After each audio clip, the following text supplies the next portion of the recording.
Hello, this video is intended to show how I have met another of the requirements for the NMRA Achievement Program's Certificate for Model Railroad Engineer Civil. The requirements for any of the Achievement Program certificates may be found at the NMRA's website, www.nmra.org. Once there, pull down the tab for Education and select Achievement Program. Among the numerous requirements is the construction for merit judging of at least 3 items of scratch-built track models from a list of 15 possible options. The items may or may not be included on your layout, but fortunately there is provision to accomplish one or more of them elsewhere, such as on a different layout or even on a separate project board, as I have opted to do here. In this video, I will illustrate how I completed a scratch-built single crossover for merit judging. This video and the processes involved will be very similar to the turnout video I posted last month. A single crossover is basically 2 turnouts joined together at their diverging routes. The track projects for the civil certificate can be built in any scale as long as they meet the specific requirements for merit judging. So let's look at those next. Here you see the evaluation form for the scratch-built track projects, and these projects must earn merit awards. Now, with most categories in the achievement program, the merit awards need to achieve a particular score. That is not the case here. These are pass-fail criteria. There's 3 of them. The first is that a self-powered locomotive must successfully traverse all routes through the track work. The second is that the track work must meet NMRA track standards using an appropriate track gauge. And thirdly, the frog and point rails must be scratch built. You are not allowed to use commercial frogs. Commercial individual rail is allowed. So no score required, no judging on quality of construction and so on. You basically just have to meet these 3 criteria and then you're good to go. The guidelines for constructing the scratch-built track work permit the use of assembly jigs such as those that are made and sold by Fast Tracks, and you can find those at the Fast Tracks website. However, I elected to attempt building my crossover without the use of an assembly jig. Instead, I used a paper template which was drafted by my friend Philippe, and I glued this down onto a piece of plywood using 3M Super 77 spray adhesive. Philippe's template provides the length for each tie and indicates where the gaps on the PC ties need to be located. I'm building a number 6 single crossover with non-hinged point rails. The copper-clad PC board ties were sourced from Fast Tracks, and those are offered in several varieties. I used the pre-gap ties and then longer ties in certain places, and those you have to cut the gaps into them at the specific locations. The ties were cut and filed to length. I sanded them on either side to remove fuzz, and then I sanded them on top to clean them up. And that's just to help with the soldering process. The ties were then glued down in place on the paper template with ACC adhesive. The point rails were formed using the point form tool, which is made and sold by Fast Tracks. This is basically a filing jig, and it allows you to file the rail to the specific angle. The microengineering code 55 rail is inserted into the tool and it's secured in place, and then a mill file is used to shape the point rails while it's held in the tool. After releasing the point rails from the tool, they can then be cleaned up with smaller files to remove any burrs that are remaining. The flat side of the point rails must be able to nest tightly against the stock rails in the finished turnouts. The same tool is used to file the frog rails, and the procedure is the same as it is for the point rails. And the NMRA evaluation criteria allow for the use of these tools in building your track. This photograph shows 3 pairs of finished point rails and 3 pairs of finished frog rails.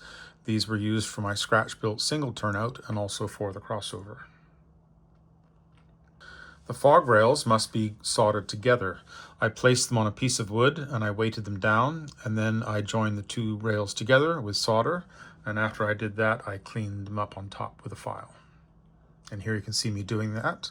Fast Track sells a flat file that's useful for this purpose.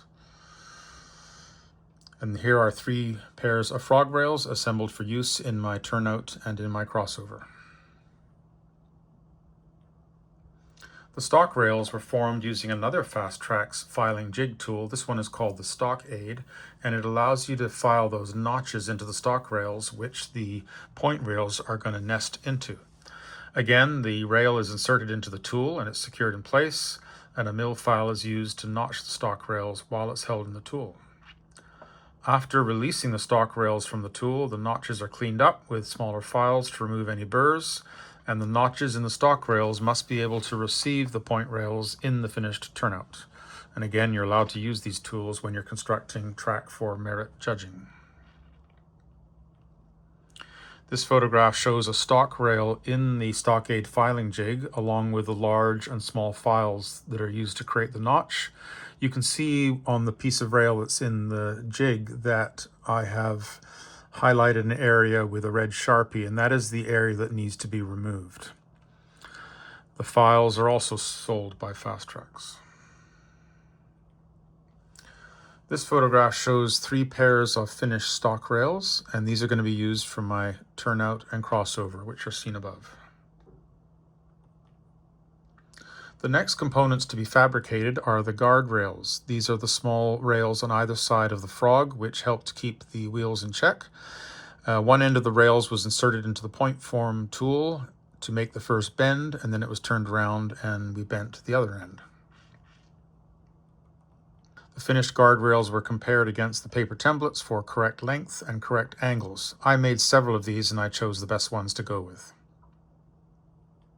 And here are 4 finished pairs of guardrails for use in my scratch-built turnout and crossover. The last components to be prepared are the wood ties. I sourced these from Fastrack's. They need to be cut to length and then sanded on all sides and ends to remove any lingering fuzz. I used my Northwest Shortline chopper to cut the wood ties to length.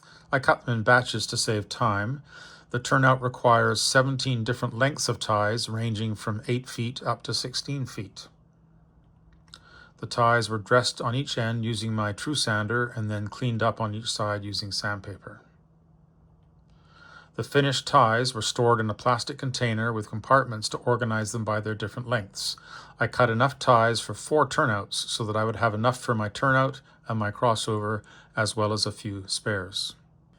This completes the preparation of all components needed for the crossover, and we can now begin with assembly.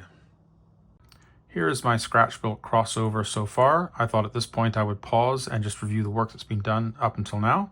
So we have a paper template which has been glued to this wood block for a firm working surface. I've cut, gapped, and installed the PC board ties using AC adhesive. I've also fabricated the various rail components, so there are 2 pairs of stock rails, and those have been notched to accept the point rails. You can see the notch there. And I have cut, filed, and assembled the frog rails. I've also manufactured 2 pairs of guard rails, and then here we have the point rails, which have been filed at the point end.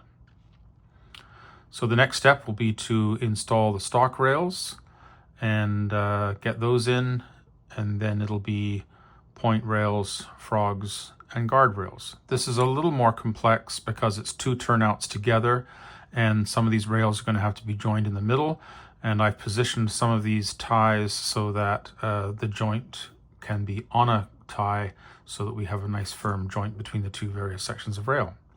So now we'll move forward with getting these stock rails installed.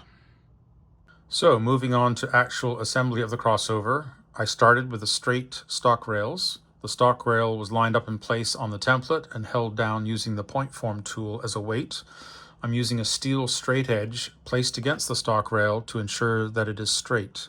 The rail is then soldered to the PC board ties, 1 tie at a time, and I'm starting with the central tie, which is marked S, and I'm working outwards in each direction. After installing the straight stock rails, the curved stock rails are formed and installed. These can be formed using a rail bender, or you can simply form them with your fingers by gently introducing a curve into the rail. And you do that until such time as it matches the curvature on the paper template, or as it matches the curvature in the track assembly you might be using. This is a view of the crossover showing both pairs of stock rails installed. Notice that the two curved stock rails are both ending on the same tie. Because this is a crossover, we need to make a joint here between the curved stock rail and the frog rail from the opposing turnout. So I'm doing those joints on one tie there, and that's to make sure that all my gaps are correct. The point rails are next. The curved point rails were shaped to the desired curve, again with my fingers, and the wing rail for each point rail was bent to the desired angle, and a chamfer filed on the inside edge at the end. That's the end that goes next to the frog rails. The point rails were soldered into place, commencing at the S-tie and working outwards from there. There are several locations where solder must not be applied, and in those locations I placed a red dot on top of the rail with a Sharpie to remind myself not to solder at that location. The frog rails were then soldered into place. The NMRA gauge is essential here for verifying correct clearance in the flangeways, and a truck was used to verify smooth operation. The point rails were followed by the guard rails, and once again the NMRA gauge was used to verify clearance in the flangeways. The track inspection car you see there was made by Aztec, and that was used to verify smooth operation through both the straight and diverging routes of the turnout. After preparing the throw bars with gaps and pilot holes for the throw wires, the point rails were soldered into place on the throw bars. Here we want a really solid joint between the point rails and the throw bar. We're not able to solder on the outside of the point rails because they need to nest up against the stock rails. So we need to achieve a really good, strong fillet of solder on the inside to secure the point rails to the throw bar. The spacing between the point rails is critical so that wheels can clear through. I also installed a second PC tie at the start of the turnout to reinforce the gauge there, as that rail was tending to curve in a little bit on me. At this point, the soldering work is largely finished and the turnouts can be cleaned up with a stiff wire brush. This removes any acid flux residue and smooths out the solder joints. At this stage, I removed the crossover from the paper template and support board so that I could reinforce the frog points from underneath and also cut the isolation gaps for the frogs. And then with the turnouts upside down, the frog points were reinforced on either side. I used a saw with a detachable blade to cut the isolation gaps at either end of the frogs. And I made myself a homemade vise using two steel blocks, which were then clamped together. This overhead view shows the isolation gaps cut on either side of the frogs. The PC ties are about 1/10 thou thinner than the wood ties I will be installing, so I added shims underneath the PC ties. Those were cut from 10 by 60 strip styrene, and I attached those with ACC.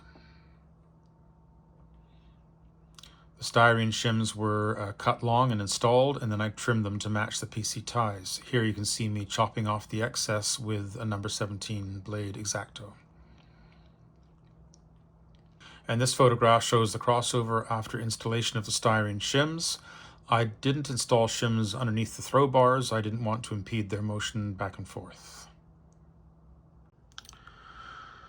All of the rail sections are now in place on my crossover, so I thought I would pause here and just review the sequence of construction. That began with installation of the stock rails, and after that we installed the point rails and the wing rails, and then it was time to put in the two frog rails, and one is here and the other one is here, and those tend to join up opposite each other in this little middle section here, and this is quite critical to get correct. We're building two turnouts back to back that are joined in this middle section. Once those were in, I installed the guardrails, and then I attached the point rails to the throw bar. I then released the whole assembly from the template, flipped it over to reinforce the frog points from underneath, and then the turnout got a big cleanup. And then the final step was to cut the isolation gaps for the frogs here and here. So, and then after cleaning up, final testing to make sure that it operates well. And on a crossover, that middle section is the key one because the equipment's rolling through two frogs there in short order. So I'm pretty happy with the performance that I'm getting out of this. And I've checked it through the diverging routes and the straight routes, and everything's working well. So the next step is to go ahead and add the wood ties. I glued a new template down onto the project board, and then I started gluing the wood ties in place. I used evergreen white wood glue for this, and the template lists all of the tie lengths, which makes the job simpler. And here is the completed crossover assembly resting on its wood ties. And the crossover assembly was glued down onto the wood ties with Pliabond, and after curing, the completed crossover was removed from the support board and given another cleanup. My crossover is now complete, so a little bit of catch up on what I've done since the last video installment.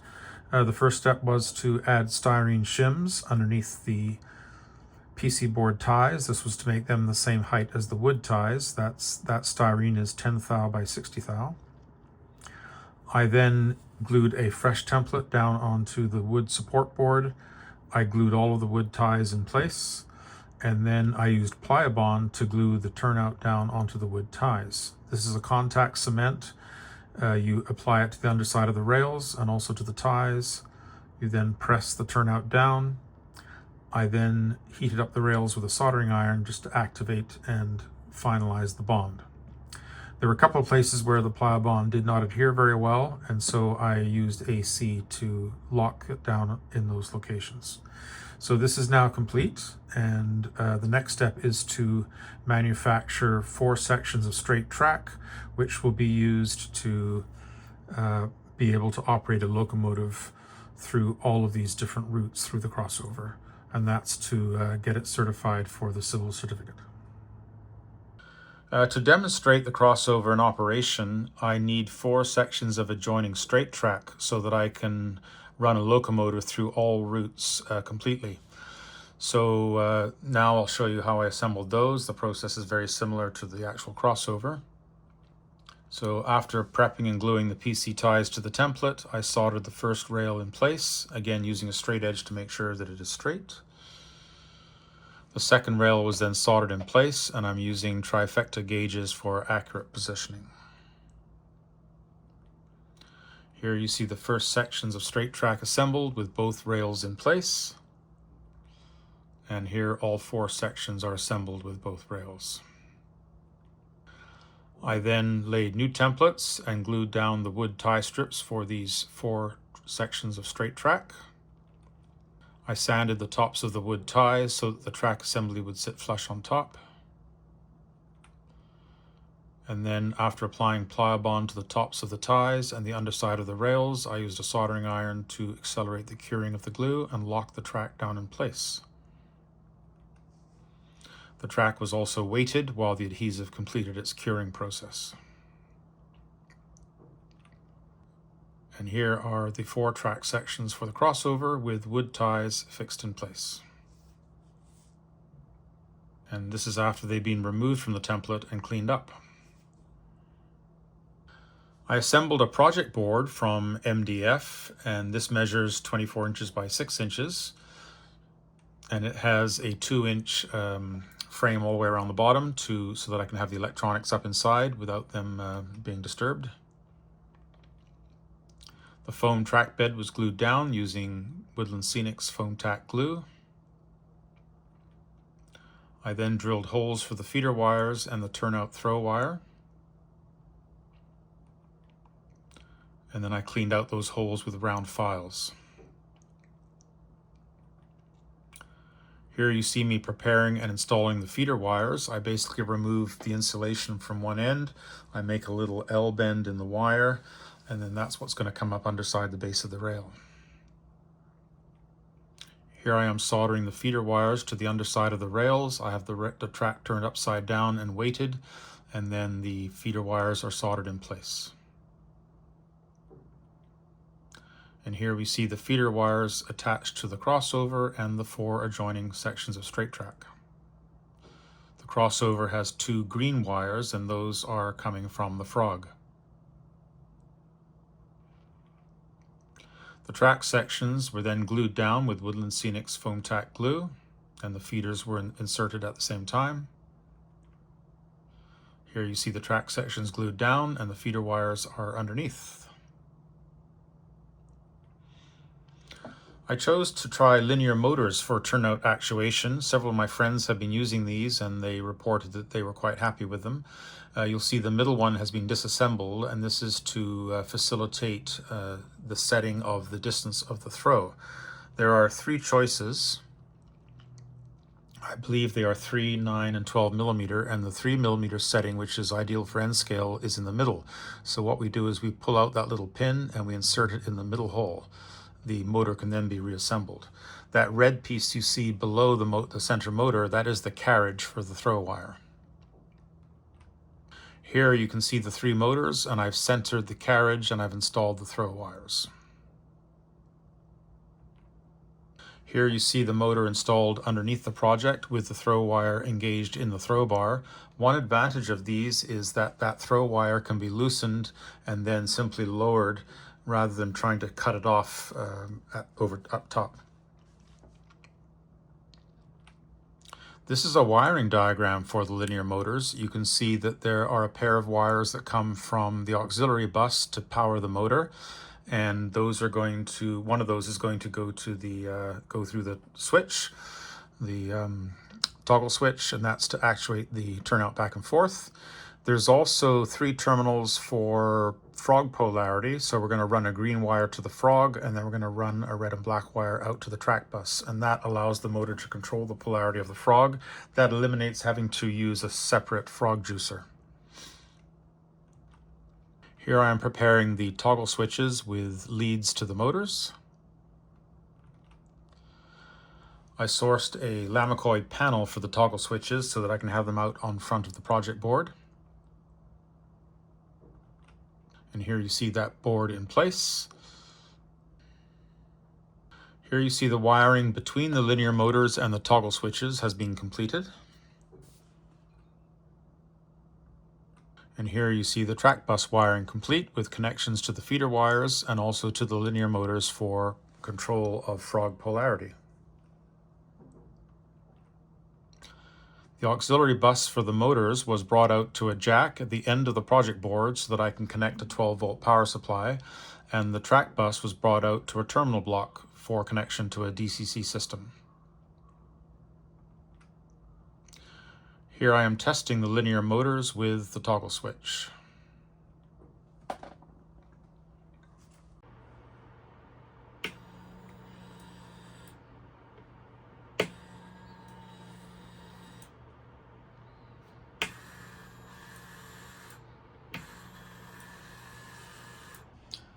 I have finished my single crossover.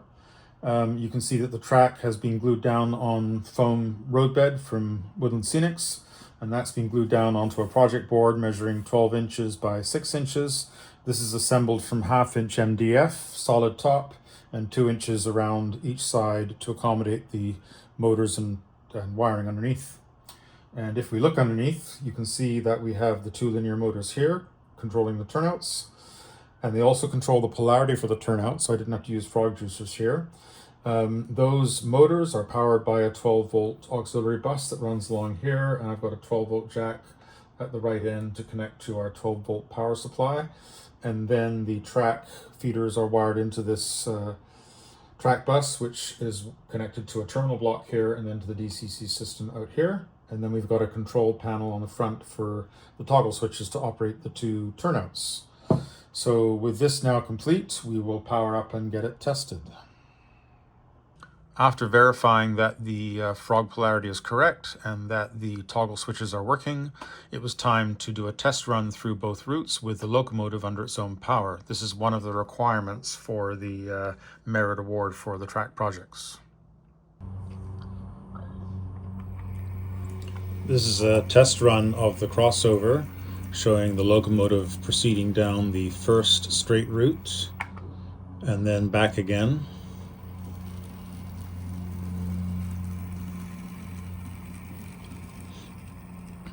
And then we throw the first turnout to run the locomotive through the diverging route.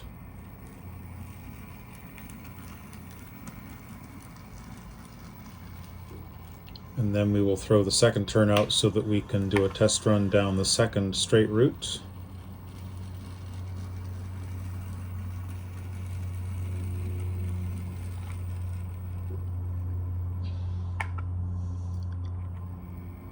And then back again.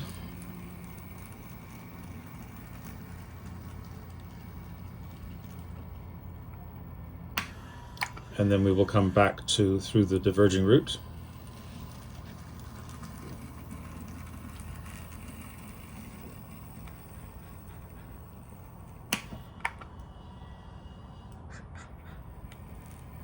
And then we'll go through straight route number one more time. So we've been through each route of the turnout in either direction. I finished off the project with stop blocks at either end. I just used push pins for that. And finally, I placed a label on the front to identify the project. And the project is now complete and it is ready for merit judging.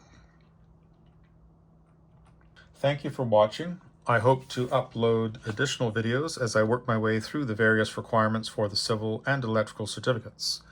Bye for now.